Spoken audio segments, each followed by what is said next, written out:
당당히 맞선 한국의 다음 카드에 심각한 우려를 나타내는 미국. 19일 2달 만에 열린 주둔 방위비 협상이 미국 언론도 국내 언론도 제대로 된 보도를 하지 않는 가운데 끝이 났습니다. 많은 부담을 지니고 협상에 임한 한국 정부는 조급함을 버리고 의연하게 협상에 임함으로써 미국 압박을 견뎌내었습니다.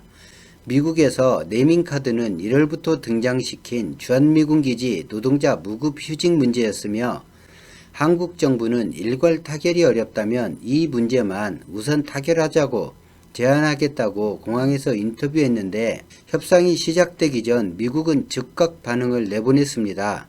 이전 영상에서 설명해 드린 것처럼 미국은 단호히 거부했습니다. 한국인 노동자를 무급 휴직에서 구하고 싶으면 미국 안에 사인하라고 요구했습니다. 무급 휴직 카드는 미국이 한국 정부 성향을 파악해 네이밍 카드로 한국 정부가 어려움에 부닥친 자국민의 그동안 대처하는 모습을 보고 이용하고자 한 것입니다.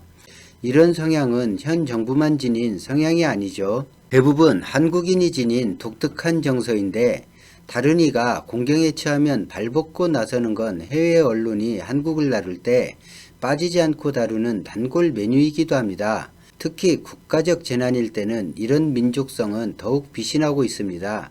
이번 코로나 사태를 맞아 이런 민족 특성은 더욱 빛나고 있죠.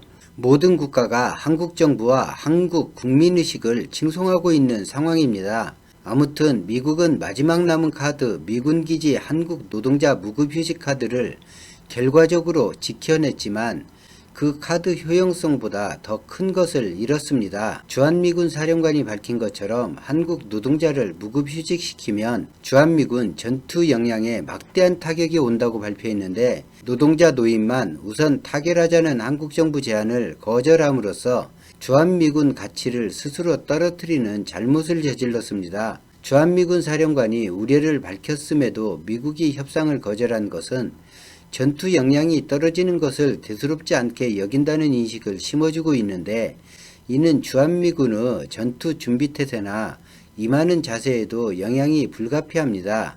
주한미군 관점에서 조국인 미국이 자신들을 중요한 전략으로 인식하지 않는다는 이미지를 각인시켜 사기에 막대한 영향을 줄 수 있고 한국군과 달리 주한미군은 전투와 훈련 이외의 모든 것을 한국 노동자가 뒷받침하고 있는데 이들이 무급 휴직이 되면 하지 않았던 일을 하게 됨으로써 불만이 가중될 수 있습니다. 이 또한 주한미군 전투 역량의 마이너스 요인이 됩니다. 주한미군에게 이러한 부작용이 나타나지만 한국이 바라보는 한국인 노동자 무급 휴직 협상 거부 입장은 조금 복잡하게 전개될 수 있습니다.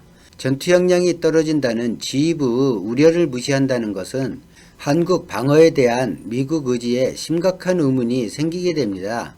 군대의 전투 역량보다 더 중요한 가치는 없습니다. 그런데 이를 미국이 부정함으로써 한국에 주둔한 미군이 유사시 대응해서 과연 제 역량을 갖추고 효과적으로 작전을 할 수 있는가, 그런 역량을 지닌 군대인가 라는 기본적인 의구심을 만들어냅니다. 또한 자국민을 존중하지 않고 해결 방안이 있는데도 해결하려 하는 대신 금전적 이익을 우선해 함부로 대하는 미국 정책에 무엇인가 근본적인 개선을 해야 하지 않느냐는 질문을 던지게 됩니다.